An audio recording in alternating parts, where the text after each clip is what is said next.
The combination of Dowd's resignation and the addition of attorney Joseph DeGeneva is taken as sign of a more confrontational, combative approach by Trump. If true, things could get demonstrably worse for the president. The greatest danger of a scorched earth approach is when you're standing on that earth at the time.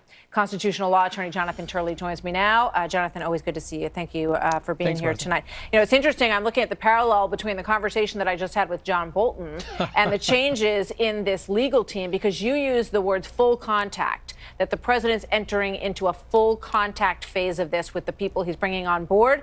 And perhaps the same could be said of his advisors at the White House as well. I think that's right. I also think there's an analogy to a lack of communication, the sort of cool hand Luke moment of what we have here is a failure to communicate. It does seem like there has been that failure with Dowd. Not always, I think, necessarily his fault, but he's had these public disconnects where statements had to be pulled back or corrected. That really reflects a breakdown in the relationship to some extent.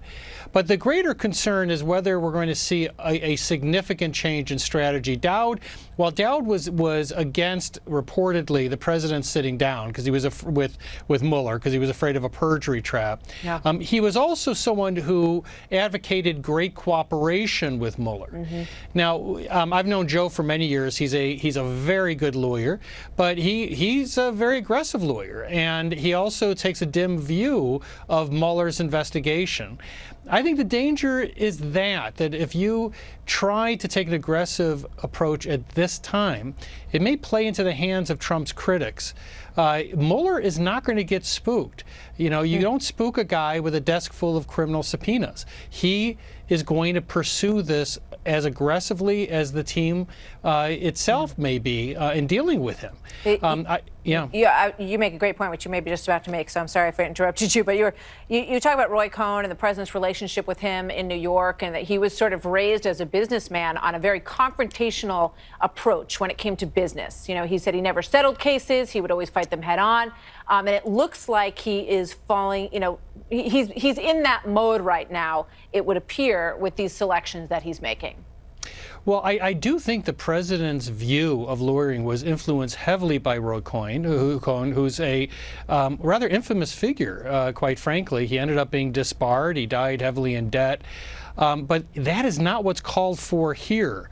The president has reportedly an offer on the table to speak to Mueller on 4 categories. Those categories are notable in a major sense because they don't include a clear collusion category. There's a collusion light issue about the Trump Tower. I would actually be encouraged by those categories. They don't include Stormy Daniels or the payments to any of these women. They don't appear to include the financial questions are raised with the Moscow Trump Tower.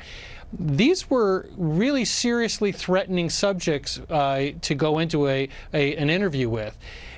He could actually thread this needle. He could do those 4 categories, but he will have to be prepped, and he's going to have to listen to counsel, and he needs counsel that he communicates with. But it is a high-risk strategy. False statements have always been the greatest threat for this president. Yeah.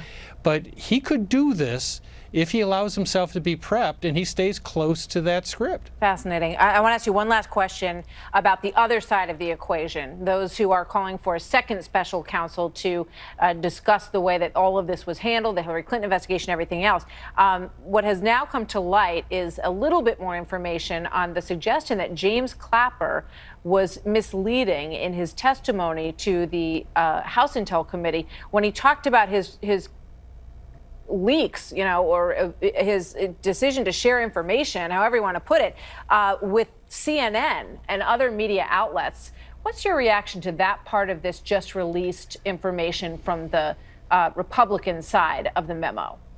Well, in fairness to Clapper, we haven't heard his position. Of course, he was accused of false testimony before Congress with regard to the surveillance program. He admitted that he did not tell the truth at that point. Yeah. But this would be a very serious question, particularly about when he knew he'd be a CNN contributor, when these leaks occurred. I mean, we are really seeing a very transparent and not always pleasing view of how Washington works.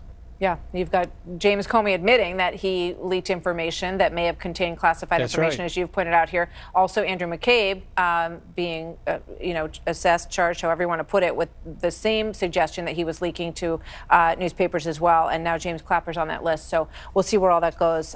Good to see you, Jonathan. Thank you so much Thanks, for being Martha. here tonight. Great column, as always. So it has been a controversial practice in Iceland for years. Abortions for nearly 100% of unborn